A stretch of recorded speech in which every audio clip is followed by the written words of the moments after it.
Hello, everyone. Welcome to this mini lecture on school finance.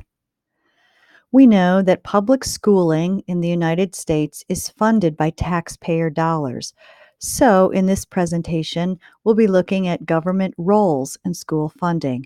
By roles, I mean the various funding streams and responsibilities at federal, state, and local levels. Let's think back to our work on the history and purposes of education. Do you remember that early Americans felt educated citizens were necessary to make our society function? At that time, it was probably more about participation in a free and democratic society that relied on the premise that to be a democracy, citizens needed to be actively engaged. They needed to know something about the leaders and the issues. We also know that what was meant by the term citizens was narrowly defined as white male property owners, and that meaning has changed slowly over the centuries with mixed success. I would argue today that make society function has an emphasis on employment and the idea that society needs employed or employable citizens who make the economy function. Nevertheless, let's take a look at this chart with data derived from the US Census. We can see here, and I'm sure you've encountered this information in some form before, that there is a direct correlation between the level of education, employment, and income. Here, we're looking at household income by level of education attainment of the householder, which is likely the owner or renter or parent or other person who describes themselves as the head of the household.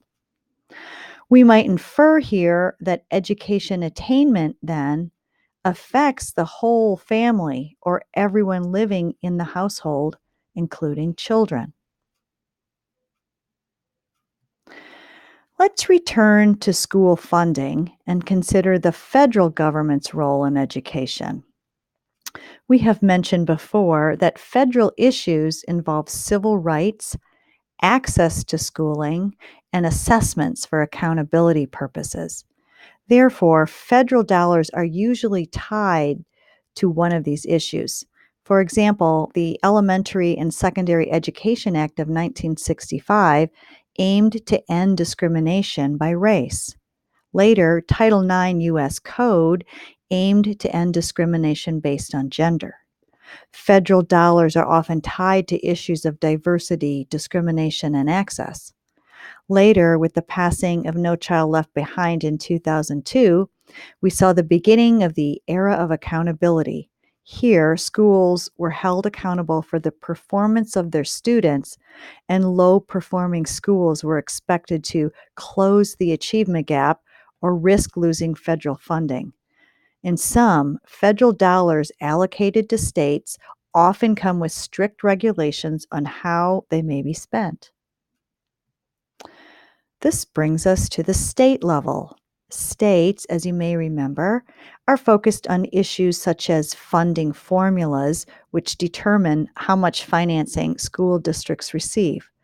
They also govern and regulate teacher licensure and how schools will be assessed and held accountable for student performance. Measures of accountability are primarily student scores on standardized tests. At the federal level, we have the Common Core state standards. However, these standards are not imposed on states, and states may choose what they want to do. We know that Virginia opted out of becoming a Common Core state because we already have the SOLs, or standards of learning. All children in Virginia public schools take SOL tests. I'm sure most of you who grew up here have experienced these tests firsthand. Finally, at the local level, we have school boards comprised of elected citizens who govern the school district. The school superintendent is accountable to the school board for the district's performance. So we have three sources of public funding in our education system. As we remember from the structure of school, we don't have one national system, but 50 different systems. We can see in this chart the national average of percent of funding from each source dating back to 1970. Federal funding looks to be about 10%. State, which has very slowly increased, looks to be about 40 to 45%. And local funding looks to be close to that of states, beginning at about 50% and now down to about 40 or 45%. Of course, these three funding streams somehow total 100%, with state and local funding streams being the largest contributors. Let me give you another moment to consider this. What strikes you about the data in this graph, which covers about 45 years? We'll come back to this question after we view another figure. This figure represents expenditures per pupil from 1970 through 2015. It's not broken down by source, and we have two different ways to compute it because the formula has changed.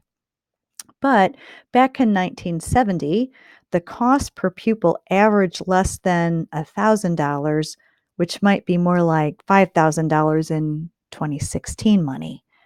Nevertheless, 45 years later, in 2015, the average cost per pupil is closer to $11,000, or at least double what it was 45 years ago.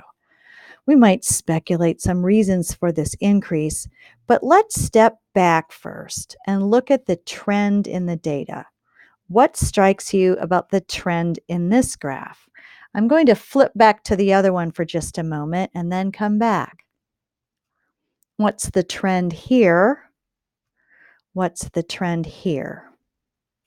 Do you find it dramatic that the percent of federal, state, and local budgets for schooling has remained fairly constant for the past 45 years, while costs have consistently risen? Let's take a look at some of the big expenses that contribute to the cost of educating a student. School budgets. Here are some big expenses in school budgets. Let's begin with teachers and their salaries, increasingly the need for specialized teachers, and increasing the number of teachers to reduce student to teacher ratios.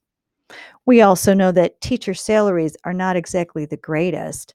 Many teachers argue they are underpaid, and we might remember that parents don't even want their children to become teachers, right? Still, teachers are one of the largest parts of the budget. Moving on, we have support services, which primarily include transportation and food. Of course, we have expenses for instruction, which include materials, those requiring technology, special programs, special education aids, and so forth. Then we have administration and capital expenses, which include the cost of running these programs, buildings, and maintenance. Finally, we have the cost of assessments, which have increasingly become the focus of accountability. Most standardized tests require computers and software, administration, and oversight. We might come back to this big question. Does the way we, the public, support and vote to fund schooling align with our broader purposes for education? How has that purpose evolved over the years? Is the purpose of schooling to create workers, educated citizens? Is it for personal growth and social mobility? Is it to make the economy function? Is it some combination of these? How do our purposes align with the way dollars are allocated? The textbook authors, Kaplan and Owings, discuss the issues of equality, equity, and adequacy in school finance. Equality means funding is such that all students receive the same services regardless of the need. Equity means funding for services that students actually need. And adequacy means funding schools to, and I quote, teach the average student to state standards and then identify how much more is needed to teach students with special needs.